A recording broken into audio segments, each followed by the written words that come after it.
Welcome to Financial Poise Presents, a production of Financial Poise webinars, in which we take a deep dive into a specific topic by interviewing a single trusted advisor or expert on that topic.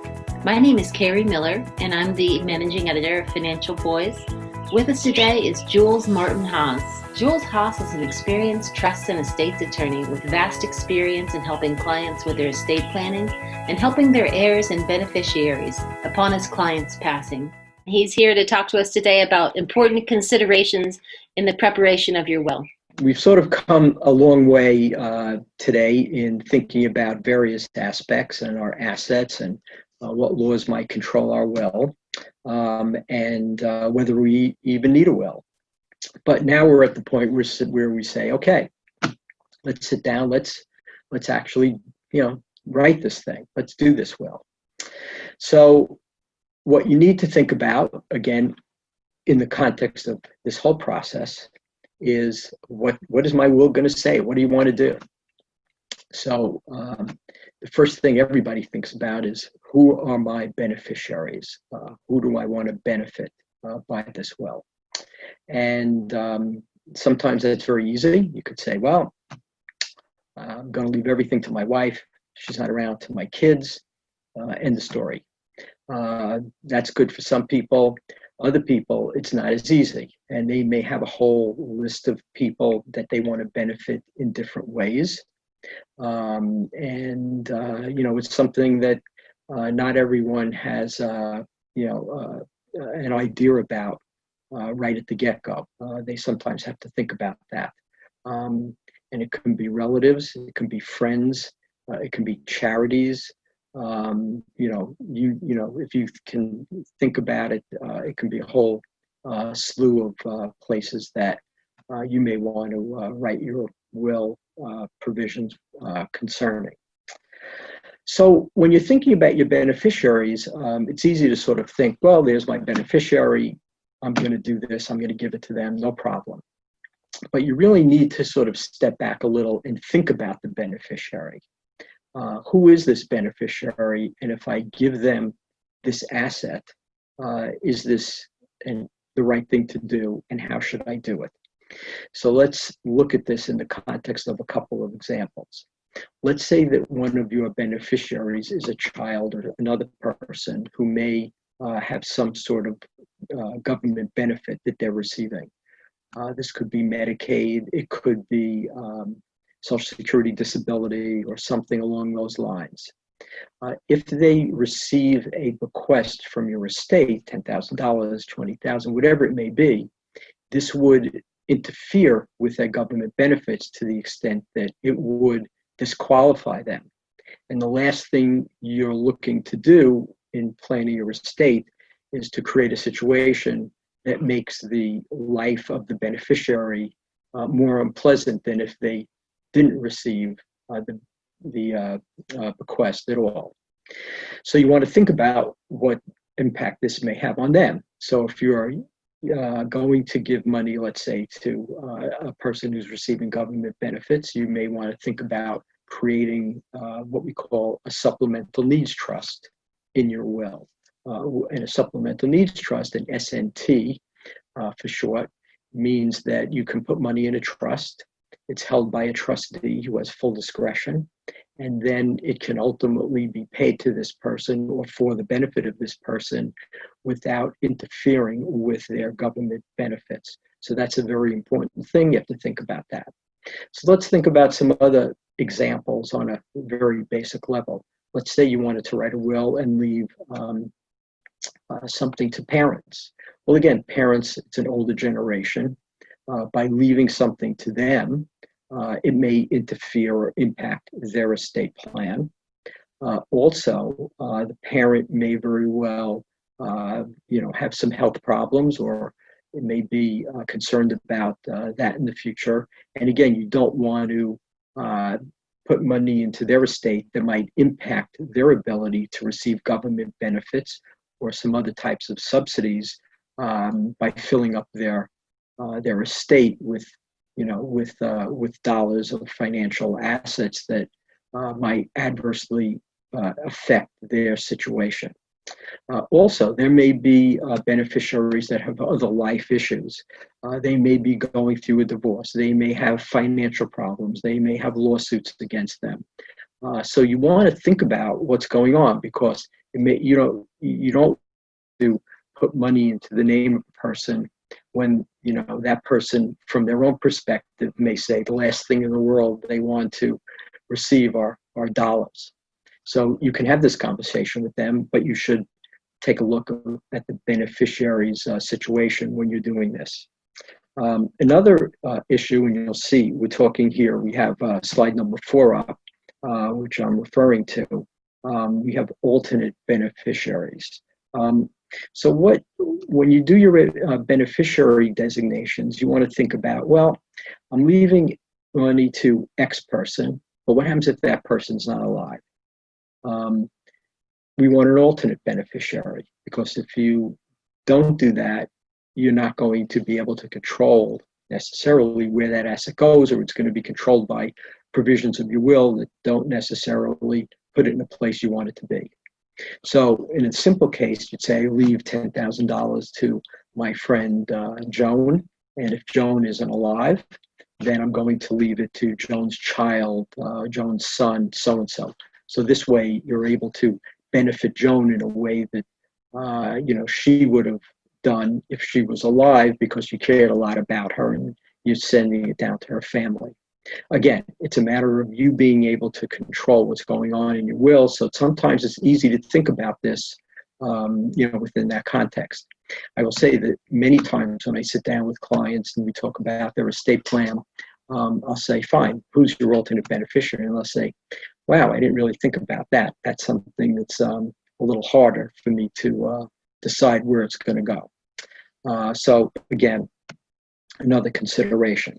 So you'll see we have an item listed on here called reciprocal wills, and I just sort of made that term up. But what that means is this: if you have two people that are making a will together and they basically are sort of mirroring themselves in their dispositions, we'll take an example of a husband and wife.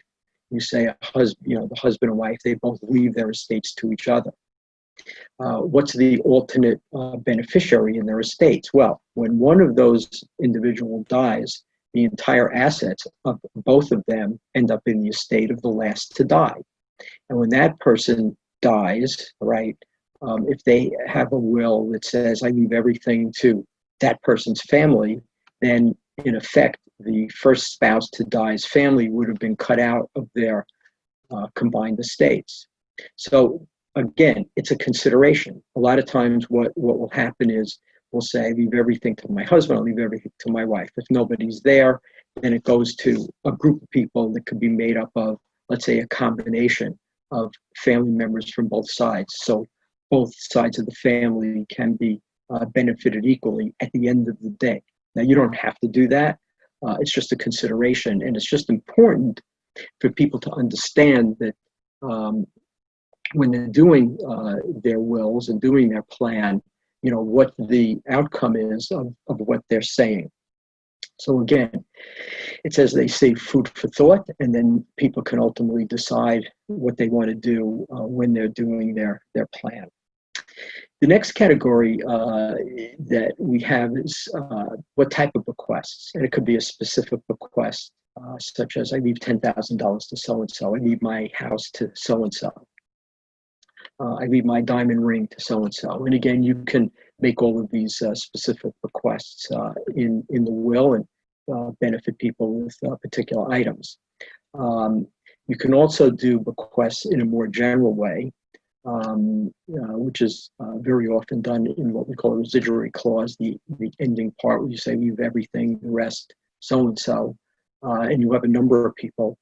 You can do it in percentages and say leave 10% to this person, 20% to this person, etc. And that's sort of a good way to do it, because when you're doing your will today, you're not really sure what your assets may be down the road. So they may change, they may go up, they may go down. But by using percentages, you're benefiting people in the same proportion to each of them that you wanted to when you originally wrote your will. So it's a good way to sort of organize things, and it's sort of simple and easy to understand.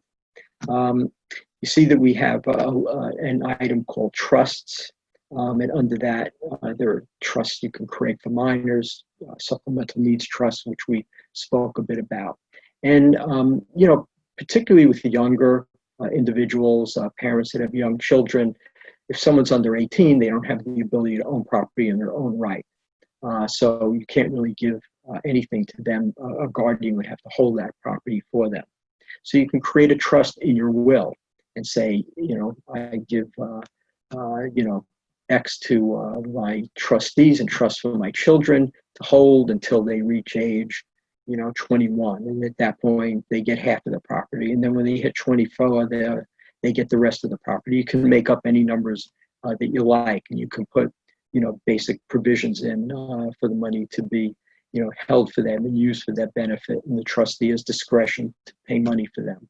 So again, it's very common. It's very sort of straightforward. And again, you can use trust for different purposes. It can be in estate planning, financial estate planning, and a whole sort of other reasons to have a trust. And again, these are sort of basic items. If you have particular issues that you need to consider, again, you would do so at the time when you're thinking about creating your will. Also in your will, as we mentioned earlier, you have the right and the ability to select who your fiduciaries are going to be. Who are your fiduciaries? Or your executors, your alternate executors, your trustees, and you can actually name these people in the will. And these are the people that most of the time the court will appoint because that's who you desire. So you can pick, whoever it is. I nominate them as executor. I nominate so-and-so as the alternate executor. I nominate so-and-so as the trustee of my trust created for my child. I nominate so-and-so to be the guardian of my child. Now, again, guardianship, the court always has to make that determination about, but ultimately, you put these intentions that you have in your will, and you can select people that you feel would be the most appropriate, that you trust, and that you feel would, carry out your intentions with respect to whether they're a guardian, trustee, executor, whatever. One thing that is important, and people do ask me about this, is, well, should I ask my executor if they want to serve as executor? If you're not really sure, obviously, your spouse or whatever, but if you're not sure, and let's say I'm going to nominate, my best friend as the executor, it's not a bad idea to ask them, because when the time comes and the friend finds out that the executor, the friend may say, listen, I'm not asking in the world is I want to be an executor of an estate and deal with all of this person's relatives. I got other things to do. No way. I remember my Uncle Bob's estate was a mess. The family had a big fight. I'm not going to be involved in this. So you may want to talk to them about it and ask them. Again, that's up to the individual person, but it's always a good idea if they're going to be trustees or guardians or whatever to run that past them. You see there's an item here, disqualified fiduciaries. When you're naming people, like anything else that you do, you need to have a little forethought about who it is you're naming. So will this person under the law be able to qualify as the executor or trustee? Because under the law, for instance, if you have a felony conviction, you can't serve as a fiduciary. Well, you can if you get a certain certificate from the state, but in most cases, that's going to disqualify you. If you're a non-resident of the state and an alien, in other words, you're not a U.S. citizen and you're not a legal New York resident, you can't serve as a fiduciary unless someone who is qualified serves with you. So if you say, well, I'm going to just name my brother, John, he lives over in England, he's a UK citizen, he's not going to qualify. So you need to understand that, because you don't want to name that person unless you're naming someone with them, or you want to pick someone who can qualify to act as a fiduciary here in New York, at least. And lastly, again, when you're picking a fiduciary, you should see that they have good credit history in case they may need to be bonded or need other requirements with the court. So there's a lot of stuff here. I know most people think about their estate plan, giving everything here and there, but really there's a lot to think about. So you made a perfect case why people need a will. You've given us a lot of important considerations in preparing a will. And so this might seem like a silly question, but after I sign the will, then what do I do with it? Well, that's a good question. A lot of people ask me that, and in fact, we do have a discussion about that. So most of the time, people will keep the will themselves. I advise them to keep it in a safe place, of course. A lot of people have these little safes at home, which is a good place, or a secure filing cabinet. You can keep it in a safe deposit box, although it may be difficult to get to the safe deposit box initially. After someone dies, you may need a court order, but it would be safe. Sometimes it's kept with the attorney, not always. But it's important to keep it safe because if a will is not found, it was when a person dies and it was known to be in their possession, the court may presume, or the law will presume, that it was revoked. So you want to keep it in a safe place. You can tell people where it is. You can give it to someone else to hold for you. But again, you want to make sure that it doesn't fall into hands of people that might want to see the will disappear because they're not happy about what might be in it. So that would be my advice as far as keeping it, in the most secure place you feel, would be good. And where some other people, maybe the named executor, knows where it is to go look for. Just one final question, since we talked about that, people wanting your will to disappear. Who has the right to contest a will? Typically, a person who is interested in your estate, and primarily the people that will be interested in your estate will be your next of kin, your distributees. Because if there is no will, your estate will go in intestacy, and your next of kin will be the people that will take it. So they have the primary interest in seeing that a will that they may feel is not proper or valid is not allowed to be probated, is rejected by the court, is denied probate, because then the estate will come to them. You also have people that may be benefited in a prior will that might have an interest as well. So those are the people that get notice of the probate proceeding. When you file a probate proceeding, the court requires that those next of kin, those distributees, be given notice of the proceeding because they have a right to come into court and they have a right to challenge the will if they think there's some basis for it to be declared invalid. Thank you for attending this edition of Financial Poise Presents. Financial Poise has one mission: to provide reliable, plain English business, financial, and legal education to individual investors and private business owners.